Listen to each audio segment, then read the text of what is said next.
बिस्मिल्लाहिर्रहमानिर्रहीम। अस्सलाम वालेकुम नाज़रीन, आप देख रहे हैं programme bottom line with Chaudhary Akmal. नाज़रीन, इस हफ़्ते जो हम इश्यूज़ को डिस्कस करेंगे वो दो हैं। एक तो ई वोटिंग के हवाले से आपने बड़े अपोजिशन का भी एहतजाज सुना होगा कि इसमें किसी किस्म की कोई ट्रांसपेरेंसी नहीं है और इसमें बहुत सारे मसले मसाइल हैं।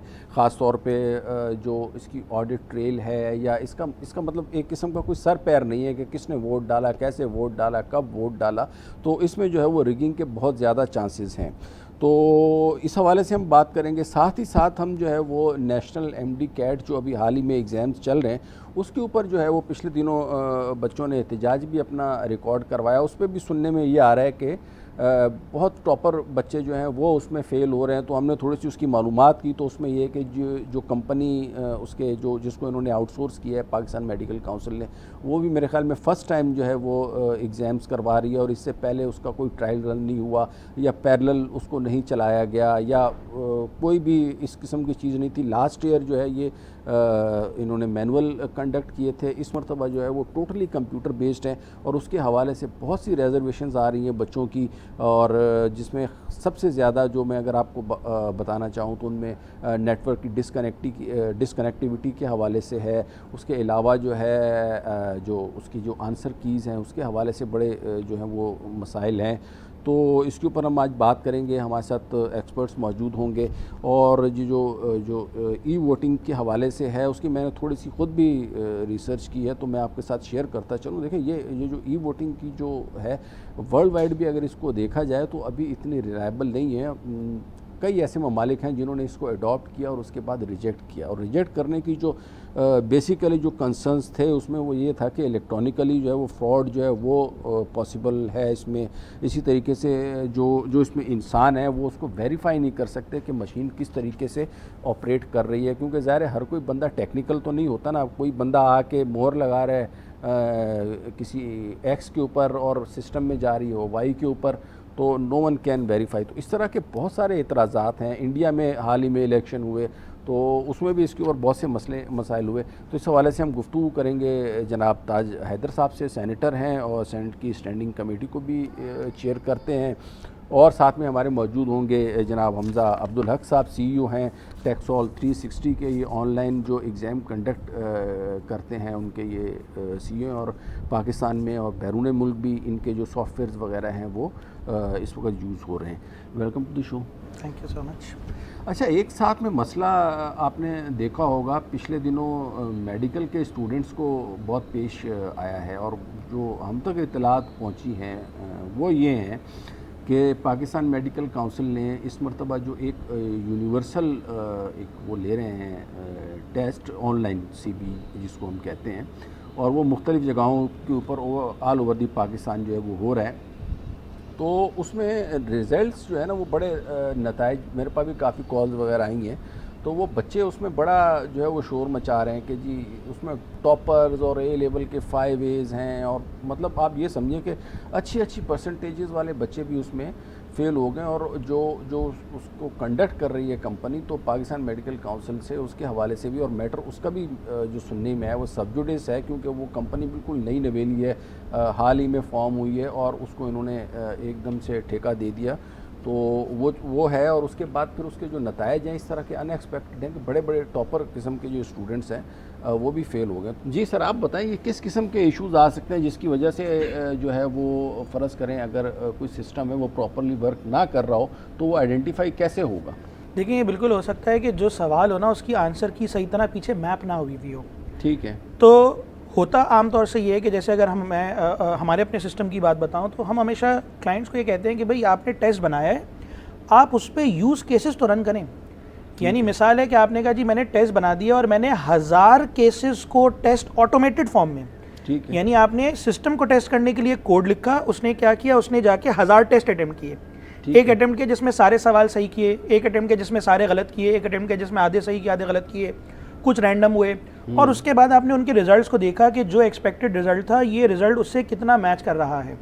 अगर तो 100% मैच कर रहा है इसका मतलब है सिस्टम फुल प्रूफ है, और अगर एक केस भी मैच नहीं कर रहा इसका मतलब है सिस्टम में फ्लॉ है। ठीक है। अब अगर 10,000 या 1,000 केसेस में एक प्रॉब्लम आ रही है तो 2 लाख केसेस में आप खुद ही अंदाज़ा लगा लें कितने मसले आ जाएंगे। ठीक है। तो ये जो सिस्टम्स होते हैं ना, इसके अंदर ऑडिट ट्रेल लाजमी होती है। ऐसा हो ही नहीं सकता कि ऑडिट ट्रेल ना हो। हाँ, जिस तरह आपने कहा नई कंपनी है उसने ऑडिट ट्रेल ना रखा हो तो एक अलग बात है, वरना ये बड़ा सिंपल है कि मैं किसी भी स्टूडेंट, हमारे जो एग्जामिनेशन सिस्टम है उसमें आपको हम पूरी रिपोर्ट दे देते हैं कि भाई ये बच्चा आया था, इसने इस पॉइंट ऑफ टाइम पे ये सवाल खोला, ये ऑप्शन सेलेक्ट किया, फिर इसने चेंज किया, फिर इसने नेक्स्ट किया, फिर ये बैक आया, इसने चेंज किया, सबमिट किया। तो अगर तो ऑडिट ट्रेल मौजूद है तो फिर तो सवाल ही पैदा नहीं होता। बच्चे के सामने जिसको प्रॉब्लम है कि जी मेरा तो मैं 5 एज वाला बच्चा हूँ, मेरा तो बहुत बुरा रिजल्ट आया, तो आप उसके सामने ट्रेल रख देंगे, बेटा आपने ये किया था, ये आपकी सिलेक्शंस थी, ये आपका रिजल्ट है, अब आप खुद देख लें कि कहाँ कोई प्रॉब्लम है। या बच्चे को नहीं भी दिखा रहे तो एटलीस्ट आप कोई कमेटी बनाएं जो कमेटी उन स्पेसिफिक केसेस की ऑडिट ट्रेल देख के वेरीफाई करके अप्रूवल दे कि हाँ क्या ये सिस्टम का मसला है या ये वाकईतन स्टूडेंट की प्रॉब्लम है। बच्चों का ये भी कंसर्न आ रहा है कि जी सम टाइम ऐसा होता है कि हमारा नेटवर्क डिसकनेक्ट हो जाता है और डिसकनेक्शन के दौरान हमने जो क्वेश्चंस अटेम्प्ट किए हुए होते हैं वो काउंट नहीं होते। तो इज़ दिस पॉसिबल टेक्निकली और नॉट? देखिए बिल्कुल पॉसिबल है, डिपेंड करता है कि जो एग्जामिनेशन सिस्टम जिसने बनाया उसने क्या अप्रोच रखी है। 2 अप्रोचेज होती हैं। मेरे सामने एक सवाल आया, मैंने नेक्स्ट किया, तो क्या वो सवाल पहले से मेरे सिस्टम में लोडेड है या नहीं। अगर तो वो लोडेड है, मेरा नेट नहीं भी चल रहा, मैं नेक्स्ट करूंगा, मेरे पास नया सवाल आ जाएगा। यानी वो टेस्ट स्टार्ट होते ही सिस्टम ने सवाल जनरेट करके बैकएंड पे रख लिए, स्टूडेंट को नज़र नहीं आ रहे लेकिन वो रखे हुए हैं। ऐसे केस में तो इंटरनेट में 2 जगह आपको इस्तेमाल चाहिए। पहली दफ़ा जब वो टेस्ट लोड हो रहा है, दूसरी दफ़ा जब वो टेस्ट सबमिट हो रहा है। ठीक है। और मिसाल के तौर पे अगर उस वक्त नेट नहीं भी चल रहा तो वो बैकएंड पे मेमोरी में सेव्ड होता है, जैसे ही आपका नेट चलेगा वो सबमिट हो जाएगा। ये एक केस है। ये हम आमतौर से वहाँ इस्तेमाल करते हैं जहाँ इंटरनेट के मसले फ्रीक्वेंट रहते हैं, रिमोट एरियाज़ के अंदर मिसाल है। दूसरी तरफ ये होता है कि जो बहुत ज़्यादा हाईटेक एग्जाम्स होते हैं ना, जहाँ इंटरनेट की कोई प्रॉब्लम नहीं है, वहाँ हम ये करते हैं कि सवाल सिस्टम में प्री लोडेड ना हो ताकि उसमें कोई रिस्क ना हो कि बच्चे ने इंटरनेट बंद किया और बैकएंड से जाके अगर वो कोई प्रोग्रामर है उसको थोड़ी बहुत नॉलेज है तो पता चला सवाल ही निकाल लिया उसने। हाँ बिल्कुल ऐसा ही है, बच्चे कर जाते हैं इस तरह। बिल्कुल। तो जैसे कि वो केसेस जहाँ इंटरनेट है वहाँ हम हमेशा ये करते हैं कि टेस्ट कभी भी प्री लोड ना हो, नेक्स्ट के ऊपर सर्वर कॉल हो, सर्वर ने उसको नया सवाल भेजा, वो स्टूडेंट के सामने आ गया। ठीक है। और पिछला सवाल जो था अब वो स्टूडेंट के पास नहीं रहा, वो वापस सर्वर पे चला गया। तो इसमें सारी चीज़ डिपेंड इस पे करती है कि आपके पास इंटरनेट अवेलेबिलिटी कितनी है, आप कंटेंट सिक्योरिटी कितनी इंप्लीमेंट करना चाह रहे हैं, प्लस साथ में आइडियली तो सिस्टम पे जब एग्ज़ाम होता है ना तो सिस्टम की सारी चीज़ें ब्लॉक हो जानी चाहिए, सिर्फ एग्ज़ाम चलना चाहिए। और ये कोई मैं चांद की टेक्नोलॉजी की बात नहीं कर रहा, ये टेक्नोलॉजी ऑलरेडी हम इंट्रोड्यूस करा चुके हैं कि जब हमारा एग्ज़ाम शुरू होता है तो और कोई राइट लेफ्ट की चीज़ नहीं चलेगी। बच्चे ने कंट्रोल और डिलीट भी दबा दिया तो वो हमारे ब्राउज़र के अंदर ही सारा काम हो रहा होगा ताकि कोई चीटिंग का मैकेनिज्म ना हो रहा हो। ठीक है। तो ये सारी चीज़ें जो है ना, ये डिपेंड करता है जो डेवलपर्स हैं जिन्होंने सिस्टम बनाया है उन्होंने कितनी मेहनत उसके ऊपर की है। अगेन जिस तरह आपने कहा अगर वो नई कंपनी है तो जाहिर है इन सब चीज़ों में वक्त लगता है। जिब्रान साहब वेलकम टू द शो। ये जो एमडी कैट का जो है एकदम से मैनुअल सिस्टम से जो है ना कंप्यूटराइज के ऊपर पाकिस्तान मेडिकल काउंसिल ने आने का जो है वो डिसीजन लिया है, तो ऐसी कहीं और भी मिसाल मिलती है? क्योंकि जो नॉर्मली देखा ये गया है कि हर जगह पे पैरेलल सिस्टम चलाए जाते हैं दोनों, तो फिर उसके बाद जो है वो 1 बाय 1 जब एक सक्सेसफुल हो जाता है ऑनलाइन तो उसको इम्प्लीमेंट किया जाता है। आप क्या कहेंगे इस पे? देखिए, पीएमसी का जो इम्तिहान हो रहा है एमडी कैट, पीएमसी के एक्ट 2020 के तहत हो रहा है, जिसका सेक्शन 18 कहता है कि एमडी कैट से मुराद है सिंगल नेशनल टेस्ट। अब ये बहस दूसरी है कि क्या सिंगल नेशनल टेस्ट से मुराद ये भी है कि एक ही दिन एक ही वक्त में पूरी कौम का इम्तिहान लिया जाएगा, या इससे मुराद ये है कि डिफिकल्टी लेवल सेम रहेगा, इम्तिहान बनाने वाली एक ही बॉडी होगी, सेंट्रलाइज प्रोसीजर होगा। मगर अगर हम डिफिकल्टी लेवल 1 पे बात करते हैं तो हमें इस बात को जरा गौर रखना होगा कि बलूचिस्तान का वसी एरिया जो कि बी एरिया कहलाता है, गिलगित बल्तिस्तान का बहुत सा बड़ा इलाका, एक्स फाटा, नदन सिंध के कुछ इलाके और साउथ पंजाब के कुछ इलाके जहाँ पे इंटरनेट या तो मुयस्सर नहीं है या उसकी इतनी स्पीड या तो कहते हैं वो नेटवर्क रेंज नहीं है कि बच्चे उससे मुस्तफीद हो सकें। और अभी भी इतनी ज्यादा एक डिजिटल एज के अंदर अर्बन एरियाज में डेवलपमेंट आने के बाद एक बच्चे नौजवान हमारे तरक्की कर गए हैं, यूज्ड टू हो गए हैं, ऑनलाइन सिस्टम से, इंफॉर्मेशन टेक्नोलॉजी से फेमिलियर हो गए हैं।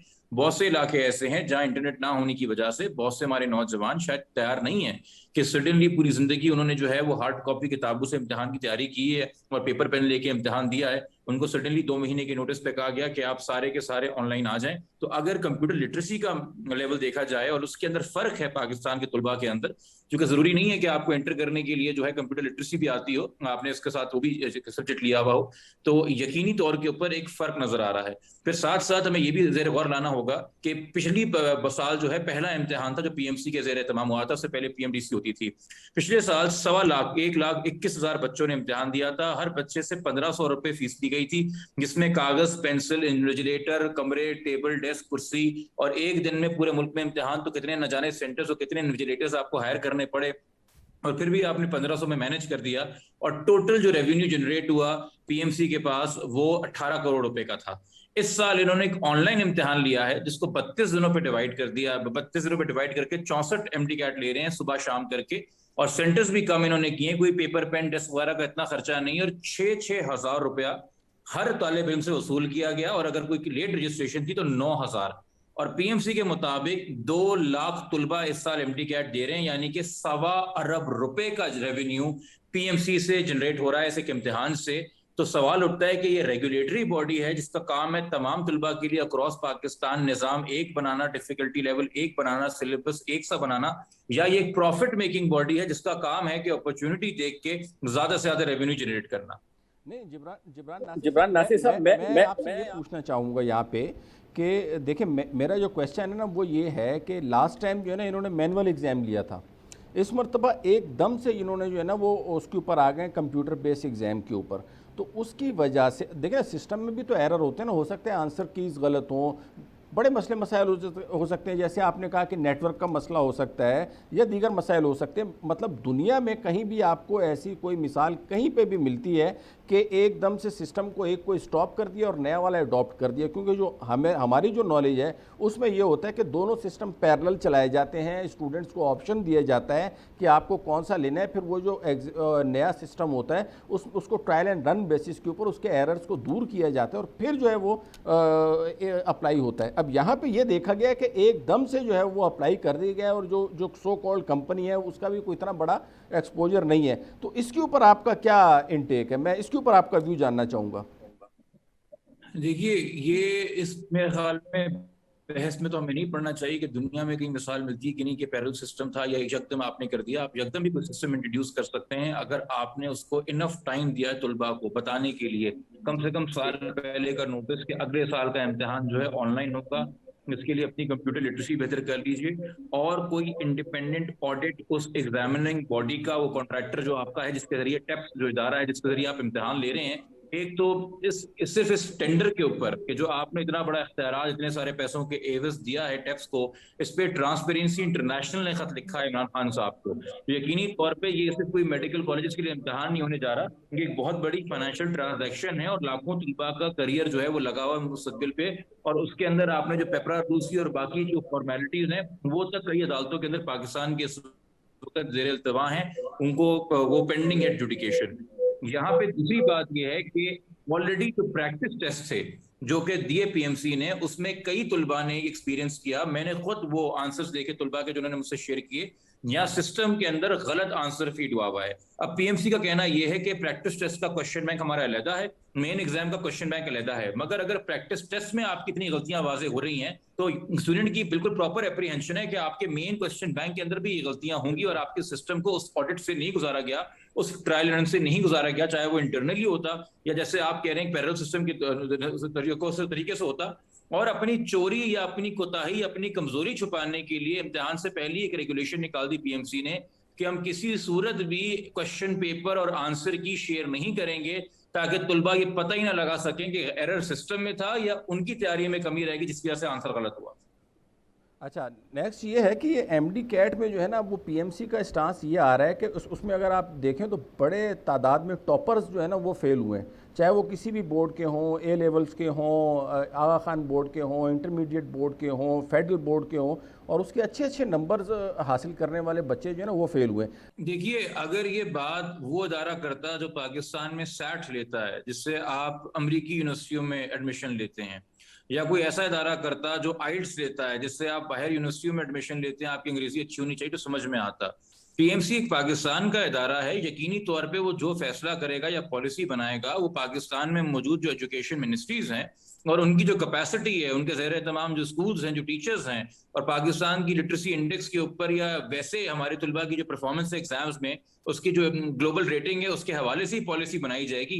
ऐसा तो नहीं हो सकता कि पीएमसी तस्वुर करे कि पाकिस्तान के तलबा इंटर मैट्रिक एक और पाकिस्तान में करेंगे और उनका एमडी कैट जो एक नए पाकिस्तान में होगा। यानी कि 13-14 साल हमने तलबा को सिर्फ ये बताया कि आप रट्टा लगाइए, इस किताब तक महदूद रहिए, इस किताब से ही सब कुछ आएगा।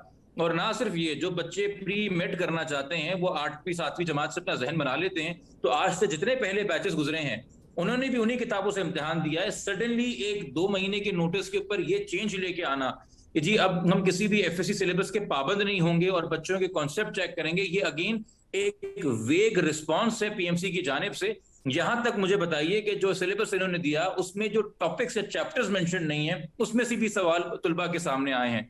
अब यहाँ पे मैं आपके प्रोग्राम को तवज्जुह से अपील करना चाहूंगा कि जो हमारी डॉक्टर्स की एसोसिएशन है, प्राइवेट एसोसिएशन है, जिस तरह पीएमए हो गई, उनको चाहिए कि स्टूडेंट्स का सहारा बने। वाईडीए हो गई, उनको चाहिए कि स्टूडेंट्स का सहारा बने, क्योंकि स्टूडेंट्स अलग अलग स्कूलों से, अलग अलग गांव देहातों शहरों से आ रहे हैं, ऑर्गेनाइज नहीं है। ये बेचारे कहीं प्रोटेस्ट कर रहे हैं तो इनके ऊपर लाठीचार्ज हो रहा है, कहीं कोर्ट जाना चाह रहे हैं तो अपनी बड़ी तादाद नहीं बना पा रहे। मगर जो तंजीमें इनके इशू से वाकिफ हैं वो लीड करें अगर कोर्ट में एक्शन, तो शायद अदालतें इसके ऊपर ज्यादा तवज्जो भी देंगी। चलें, बहुत बहुत शुक्रिया जिब्रान नासिर साहब आपके कीमती वक्त का। एक ब्रेक का वक्त हुआ है, ब्रेक के बाद हमारी गुफ्तगू जारी रहेगी। हमारे साथ welcome back after the break.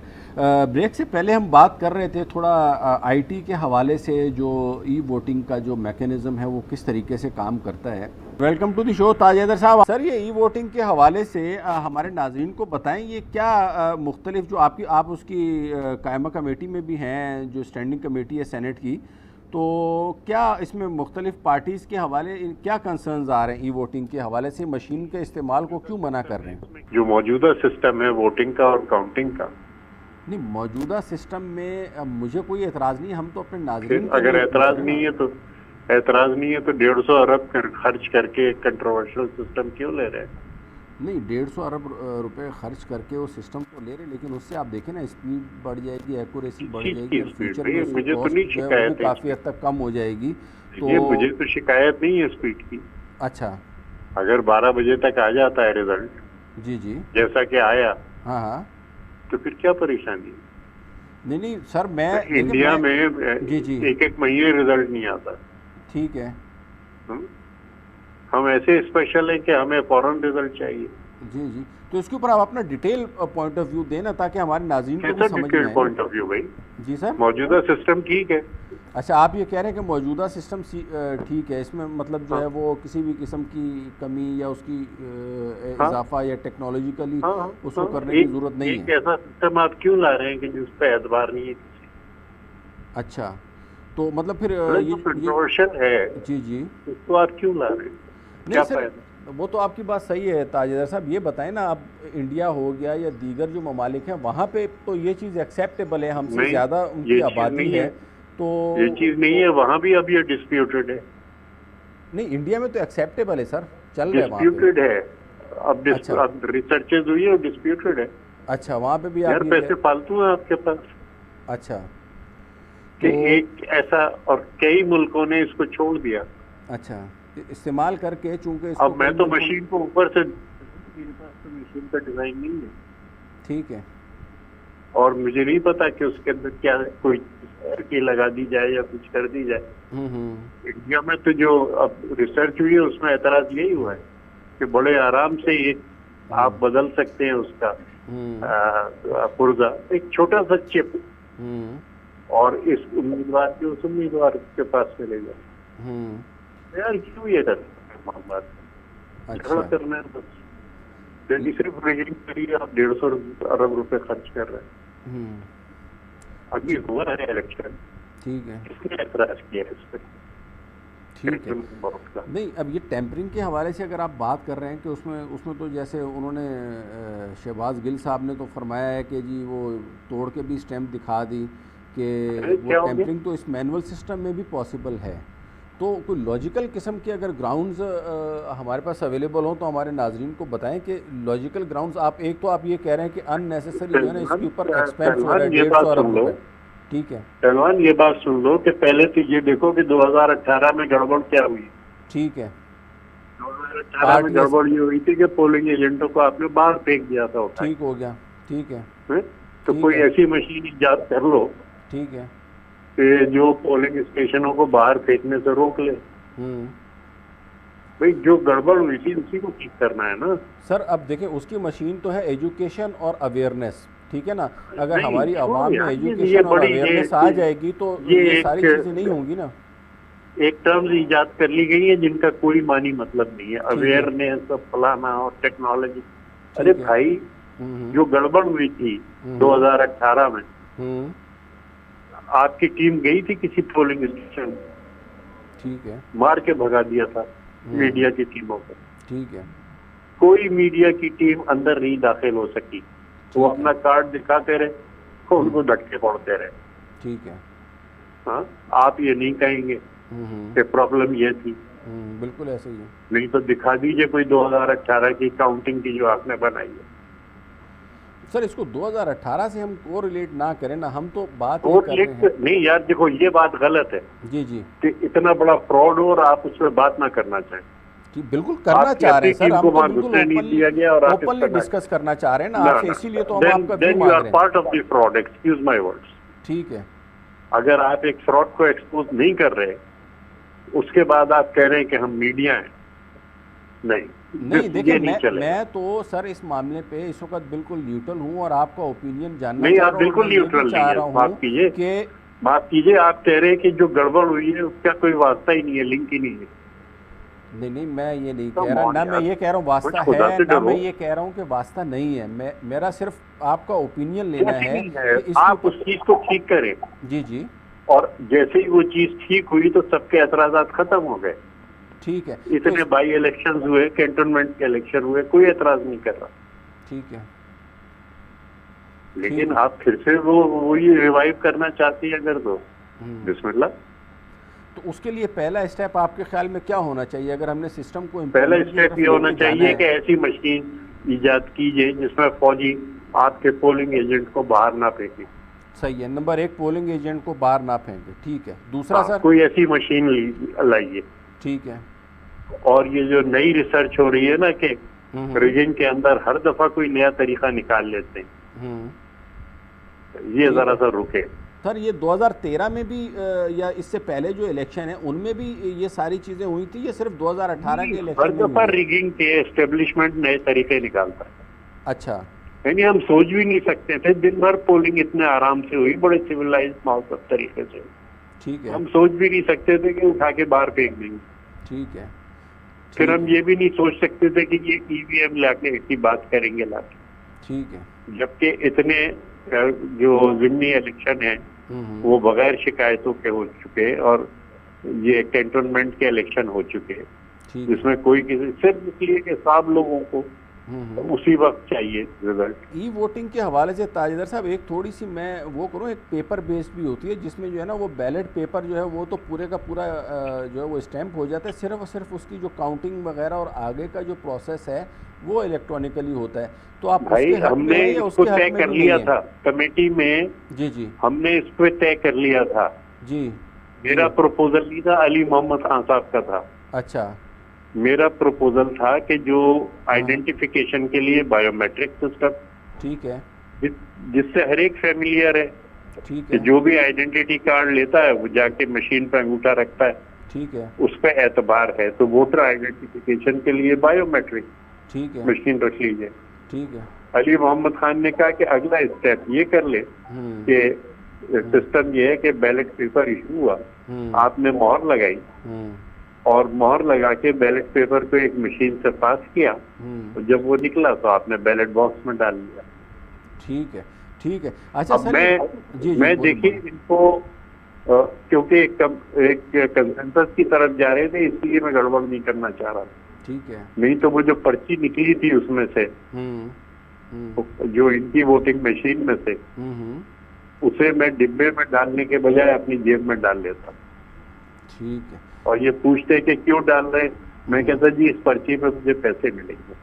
अच्छा अच्छा अच्छा सर, ये आपने बायोमेट्रिक खत्म हो गई ना सीक्रेसी। बिल्कुल ऐसे ही है, बिल्कुल ऐसे ही है। या मैंने कहा कि नहीं मुझे धमकी मिली है अच्छा कि तुमने वोट नहीं दिया तो तुम्हें मार दिया जाएगा, इसलिए ये पर्ची ले जाके उन्हें दिखाऊं।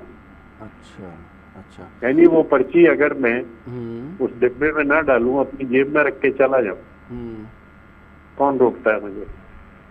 ठीक है ठीक है। अच्छा अगला यार, क्वेश्चन है ताज हैदर साहब, ऐसी गंदी कर ये रहे हैं ये लोग। बायोमेट्रिक अच्छा, मैं सिस्टम उसी के बात- हवाले से मैं उनके जी वोट डालें आप, मैंने कहा जी मैं बिस्मिल्लाह वोट डालें। उस ठीक वक्त मैं बिल्कुल मैं सोचे हुए कि यार ये पर्ची मैं जेब में डालूं। ठीक है मैंने कहा इसी वक्त हंगामा हो जाएगा, जो कंसेंसस बना रहे हैं वो खत्म हो जाएगा। ठीक है। अच्छा सर, एक सवाल और उठता है कि ये जो बायोमेट्रिक सिस्टम की आप बात कर रहे हैं, तो रिगिंग तो उसमें भी पॉसिबल है ना? आजकल तो वो सिलिकॉन के वो यूज़ हो जाते हैं, और पता चला वो मुर्दों के जो है ना वो सिलिकॉन वाले हाथ वगैरह यूज़ हो रहे हैं, तो उसके लिए जो नहीं, है वो मुझे तो नादार ने नहीं भी आएंगे रेटिना वो। वगैरह जो है वो मुझे वहाँ वोट डालने नहीं आएंगे। जी जी मतलब मुझे नहीं आएंगे वोट डालने। आप जाके उसमें एक प्रॉब्लम ये होती है कि बहुत से ज्यादा उम्र के जो लोग हैं उनको वो नहीं रिकॉर्ड करती, तो वो उनको आइडेंटिटी कार्ड से इससे वेरीफाई कर लें। नहीं, आंखों वाला सिस्टम भी है ना सर, वो जो आई से रेटिना का है, और वो नादरा तो ने भी बहुत शायद। एडवांस सिस्टम है। मैं कहता हूँ यार जितनी चादर है उसमें पैर फैलाओ। अच्छा, ये बात बिल्कुल आपकी सही है कि अपनी चादर के मुताबिक पाँव फैलाने चाहिए। चलें सर, बहुत बहुत शुक्रिया आपके टाइम का।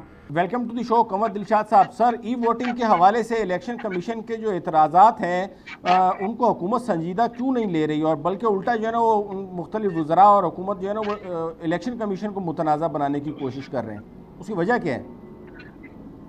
ऐसा गुजारिश ये है कि इलेक्शन कमीशन ऑफ पाकिस्तान पहली मरतबा अपने सही गैर जामदारी और अपने इलेक्शन के जो कॉन्स्टिट्यूशनल ने एप्लीकेशन के तहत, यानी आर्टिकल 218, 219, 226, उसको सही इम्प्लीमेंटेशन करने के लिए, उस पर अमल दरामद करने के लिए पहली मरतबा उन्होंने अंगड़ाई दी है। ठीक है।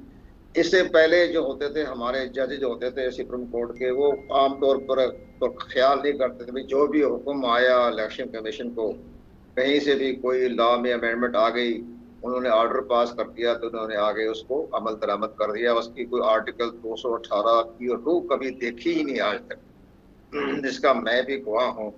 हकीकतन हमारे मैं भी 7 साल रहा फेडरल सेक्रेटरी, लेकिन हमारे ज़माने के जितने भी जजेस थे उन्होंने कभी भी आर्टिकल 218 की तरफ ध्यान नहीं दिया। सब आंखें बंद करके जो भी हुक्म आया ऊपर फेडरल गवर्नमेंट का, अच्छी बात है, उन्होंने अमल दरामद करते रहे, कभी मुदाखलत नहीं की। 4 मेंबर होते थे, सिटिंग जज होते थे हाई कोर्ट में। अब ये जो मौजूदा सेटअप आया है, इनको पूरी पावर जो दी गई है ना नकवी साहब, ये दी है सुप्रीम कोर्ट ऑफ पाकिस्तान ने। सुप्रीम कोर्ट ऑफ पाकिस्तान ने जब चीफ इलेक्शन कमीशन को बार बार तलब किया या मदऊ किया या इनवाइट किया, तो उनको को कहा जनाब मिस्टर चीफ इलेक्शन कमिश्नर, आपके इख्तियारात आर्टिकल 218 को बार बार पढ़ें, सुबह दोपहर शाम, और महसूस करें कि आपके इख्तियारात चीफ जस्टिस ऑफ पाकिस्तान और सुप्रीम कोर्ट ऑफ पाकिस्तान से ज्यादा हैं।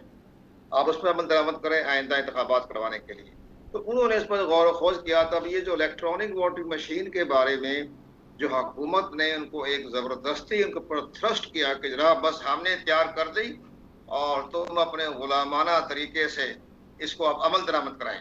उनका स्टाइल देखें, आप पूरी स्टेटमेंट देख लें, आप मिनिस्टरों की, प्राइम मिनिस्टर साहब, बस हमने बना दी और इलेक्शन कमीशन को जो है वो उसको आप इस्तेमाल करें। ठीक। इन हालात को देखते हुए जब इलेक्शन कमीशन ने अपने इख्तियार देखे तो उन्होंने ये महसूस किया ये आइन के आर्टिकल 218 की खिलाफ वर्जी है।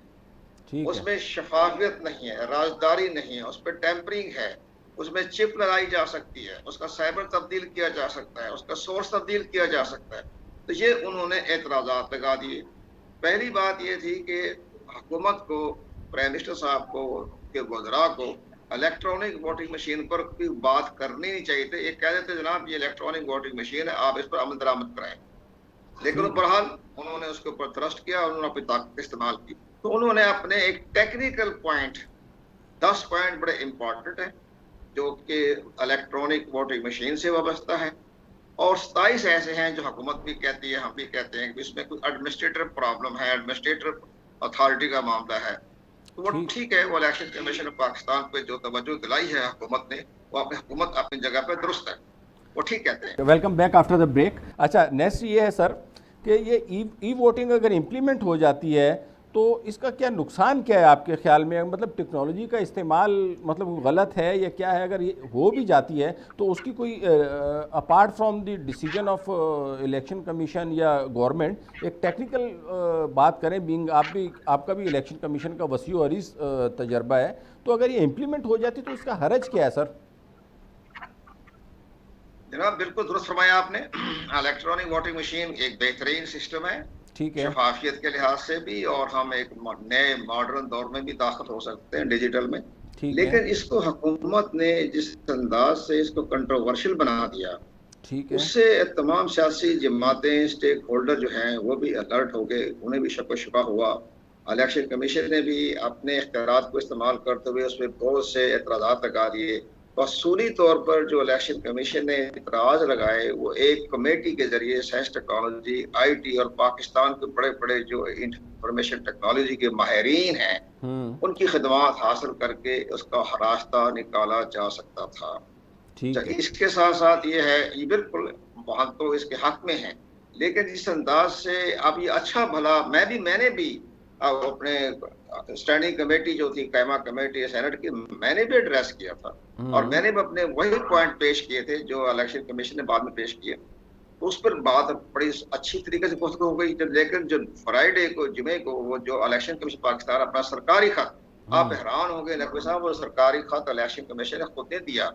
इलेक्शन कमीशन ऑफ पाकिस्तान को वजारत पार्लिमानी अफेयर से खत आया कि एक आप हमें अपने तहफ़्फ़ुज़ात, जो भी आपके जो है तहफ़्फ़ुज़ात हैं या ऑब्जर्वेशन हैं, जो भी हैं, वो आप हमें भिजवाएं पैरावाइज।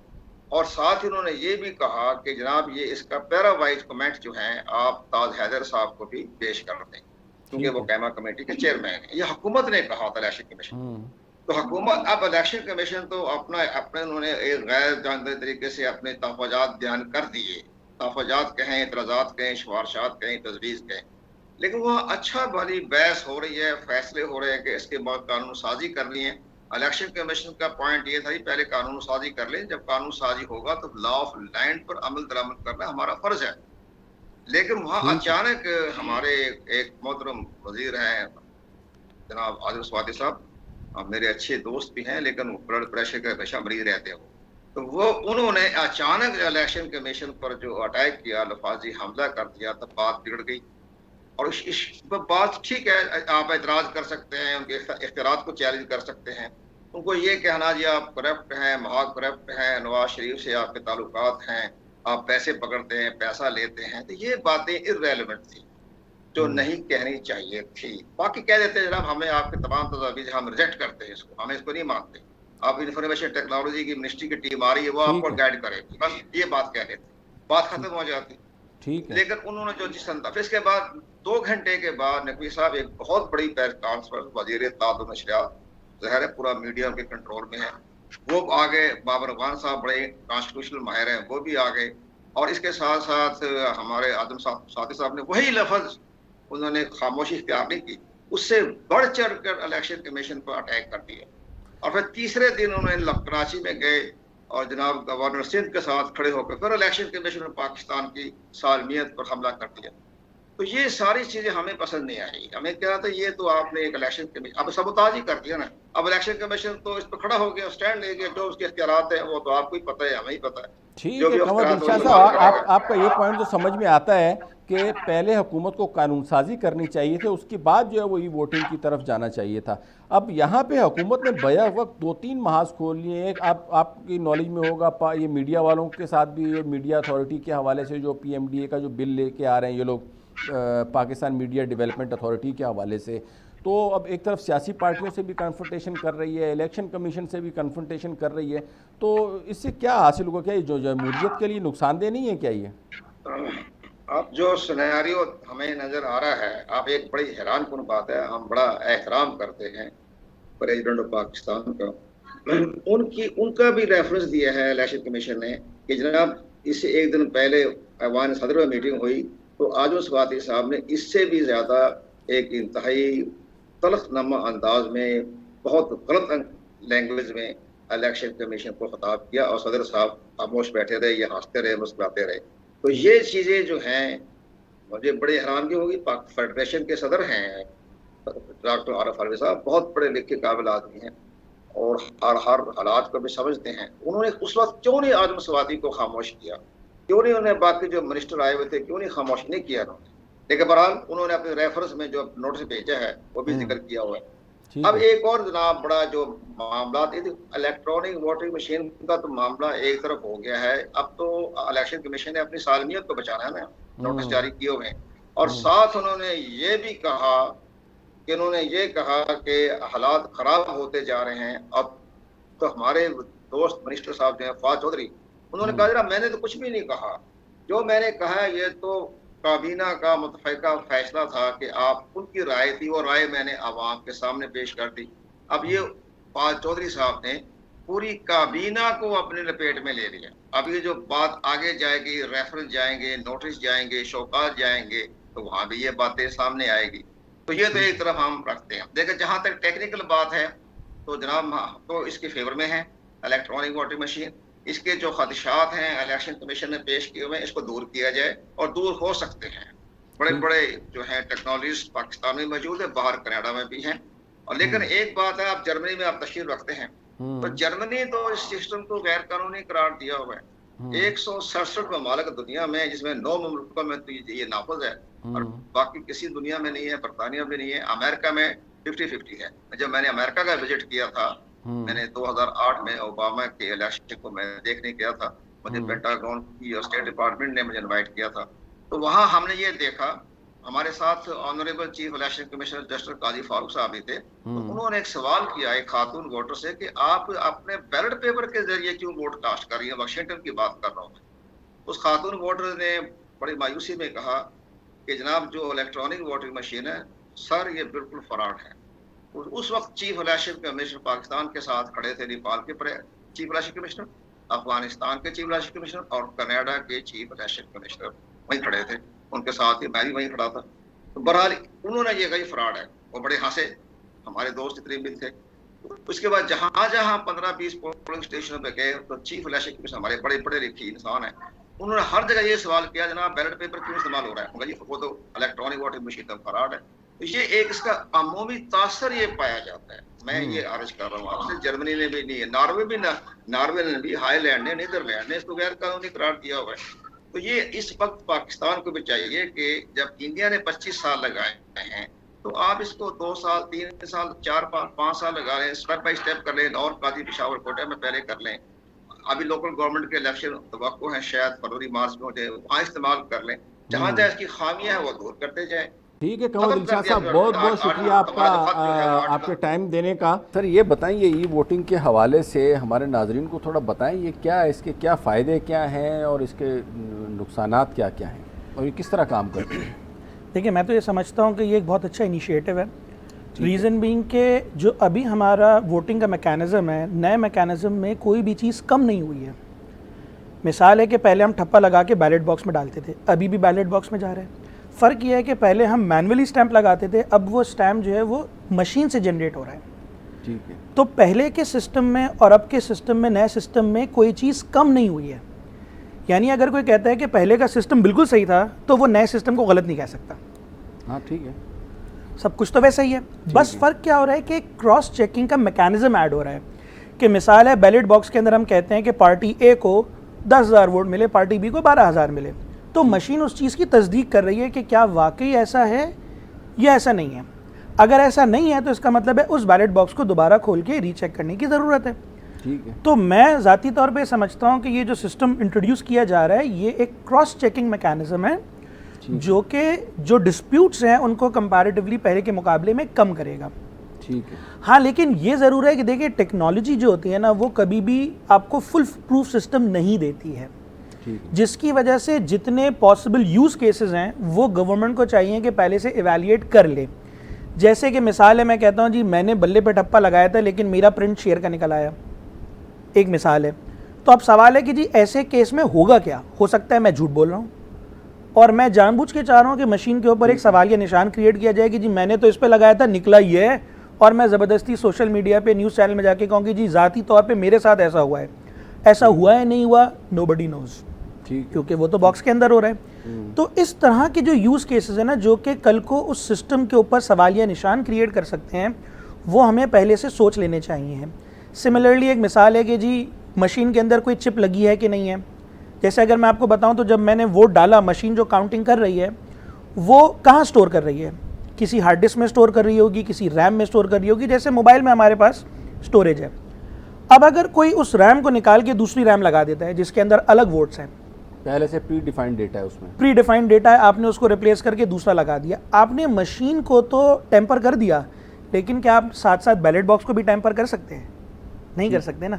यानी अगर आपने वहाँ किसी के 2000 वोट बढ़ा दिए, 2000 कम कर दिए, तो बॉक्स में से कैसे कम करेंगे? ठीक, पॉसिबल ही नहीं है। ठीक है। ये तो आपने देखे ना, एक मुझे थोड़ा सा टेक्निकल ग्राउंड के ऊपर ये चीज़ समझा। एक तो आपने ये तो मिसाल है जिसमें हाफ जो है वो फिजिकल होती है और हाफ जो है वो इलेक्ट्रॉनिकल होती है। एक तो वो होती है कि सीधी आपने थंब रखा या आपकी आई को स्कैन किया और उसके बाद वो चीज़ प्रोसेस हो गई। तो हम जो हैं वो इन दोनों में से किस सिस्टम, पाकिस्तान के लिए कौन सा सिस्टम जो है वो ज़्यादा आपके ख्याल में बेहतर है? देखिए, जब भी किसी एग्जिस्टिंग सिस्टम से नए सिस्टम पे मूव किया जाता है, कितनी भी बड़ी कॉरपोरेशन हो या कितनी छोटी कंपनी हो, एक वक्त होता है जिसमें हम हमेशा पैरेलल रन करते हैं। ठीक है। तो अगर हम पुराने सिस्टम को रिप्लेस करना चाहते हैं नए सिस्टम से, तो ऐसा कभी नहीं होगा कि अचानक एक दिन हमने पुराना सिस्टम ख़त्म किया और ई वोटिंग के ऊपर हम आ गए।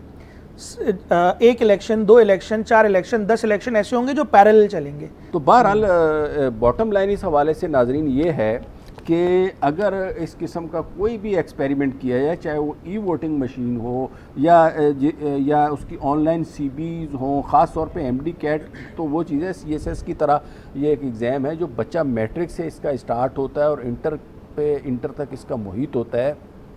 4 साल की बच्चे की दिन रात की मेहनत होती है और उसके बाद फिर एक जो है वो आपका जो सिस्टम आता है जो रातों रात या विद इन ए ईयर जो है वो आप एकदम से लागू कर देते हैं। तो ये किसी भी लिहाज से जो है वो मतलब टेक्निकल ग्राउंड्स के ऊपर भी आप देखें या आईटी की भी जो प्रैक्टिस होती है उसमें भी ऐसा मतलब ना देखा गया है ना सुना गया है। तो चाहे वो ई वोटिंग हो या ऑनलाइन टेस्टिंग का सॉफ्टवेयर हो या कोई भी मैकेनिज़्म हो, दैट शुड बी यूज्ड जो है वो बिल्कुल स्लोली एंड ग्रेजुअली होना चाहिए ताकि उस चेंज को एक्सेप्ट किया जाए, उसमें मौजूद जो गलतियां हैं उनको टाइमली बेसिस के ऊपर एड्रेस किया जाए, उनको दुरुस्त किया जाए और उससे किसी का नेगेटिव या कोई मुतासिर नहीं होना चाहिए। सबसे बड़ी बात यह है। नाज़रीन, उम्मीद है आपको आज का प्रोग्राम हमारा पसंद आया होगा। इसके साथ ही आपसे इजाज़त चाहेंगे। इंशाल्लाह अगले हफ्ते फिर मुलाकात होगी। अल्लाह हाफ़िज़।